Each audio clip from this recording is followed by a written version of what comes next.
Sound has changed a lot in recent years, but it has also stayed the same. Maybe that doesn't make sense. In recent years, sound has been explored and applied in a much more significant way. Let's try to think about the advent of podcasts and also the advent of social networks such as like Clubhouse or other competing companies. It is a vast field that offers many opportunities in many areas, sectors, and there is still much to explore and much to do in the business field, productivity, and more.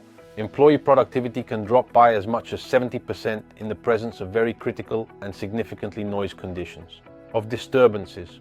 In a very noisy company, when the noise significantly increases, the heart rate increases. As a result, the attention span decreases, productivity decreases. Another example, if we go to a very noisy restaurant, we will struggle to talk with our partner and there is extremely little and understanding.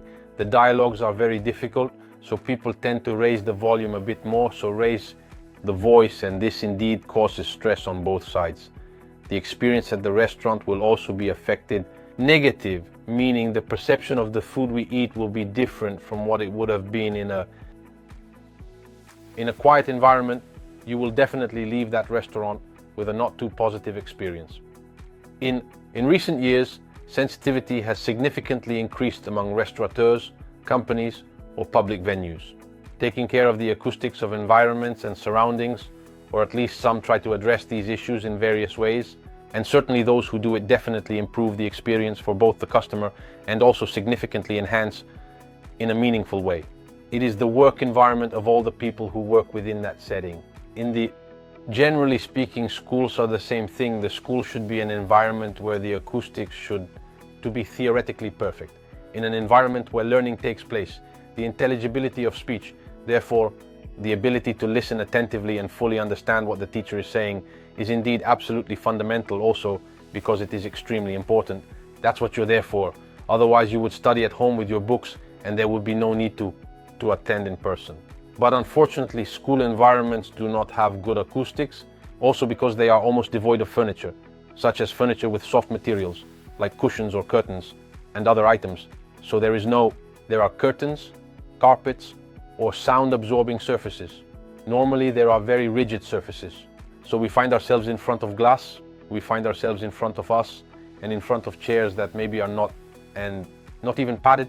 Blackboards, tables, and other similar materials such as these are indeed all materials that tend to bounce back sound. So in a reverberant environment where the reverberation time is high, the intelligibility of speech, it lowers. It is an environment where probably 20%, 30% of the information gets lost, or at least sometimes they are reconstructed by our brain because it is always trying to interpret and understand what is heard, and therefore reconstructs pieces of missing words which it hears. These pieces are reconstructed in the process but based on what he knows. So let's say that if the term is indeed very important, used, and the word is cut off, our brain can perfectly reconstruct it. But if this word is new, then let's use a technical term. We are talking about how it is done. A loudspeaker, and we talk about crossovers, about tweeters, which might not be common words. Our brain, the first time hearing them, may misinterpret talking about tweeter. So I'm talking about the component dedicated to reproducing high frequencies.